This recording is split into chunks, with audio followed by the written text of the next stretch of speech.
From NADA Used Car Guide headquarters, this is Guidelines Report with Executive Automotive Analyst Jonathan Banks. The large amount of consumers cashing in their tax refund checks has historically fueled demand for used vehicles over the first quarter of the year, which in turn leads to progressively stronger used prices. True to form, used vehicle prices improved over the first month of 2015, rising by 0.5% over December levels.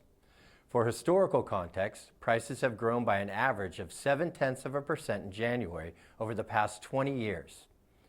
January's improvement gave a 0.5 point lift to NADA's seasonally adjusted used vehicle price index, which grew from 124.5 in December to 125 in January.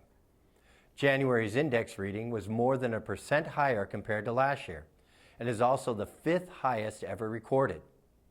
Looking ahead, used vehicle prices are expected to continue to rise through March and then steadily fall through the remainder of the year.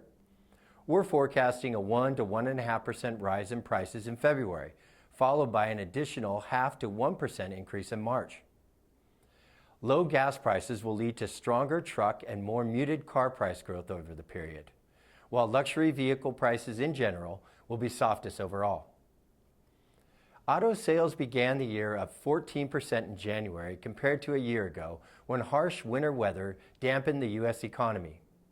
Consequently, the seasonally adjusted annual rate was 1.36 million units higher than last year, hitting 16.56 million in the first month of 2015.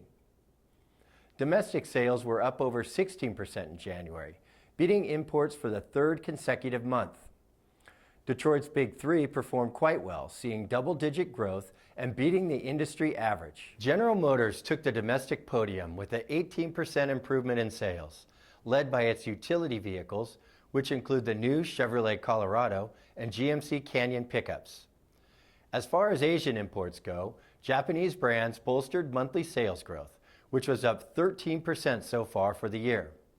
Japan's Big Three saw deliveries increase by over 14%, while smaller brands, Mitsubishi and Subaru, stood out with 33% and 24% sales growth respectively. Despite trailing U.S. and Asian manufacturers, many European brands posted solid results, with deliveries increasing by 7%. Porsche and Audi's percent changes year over year were the highest, with sales up 27% and 14% respectively. That said, Daimler's 9% sales growth was the most significant among Europeans as it reflected the biggest aggregate improvement. With average incentive spending per unit just below $2,600, January marks the second consecutive year of spending increases year over year. That's this month's market update. To download the full report, visit nada.com/B2B. We'll see you next time.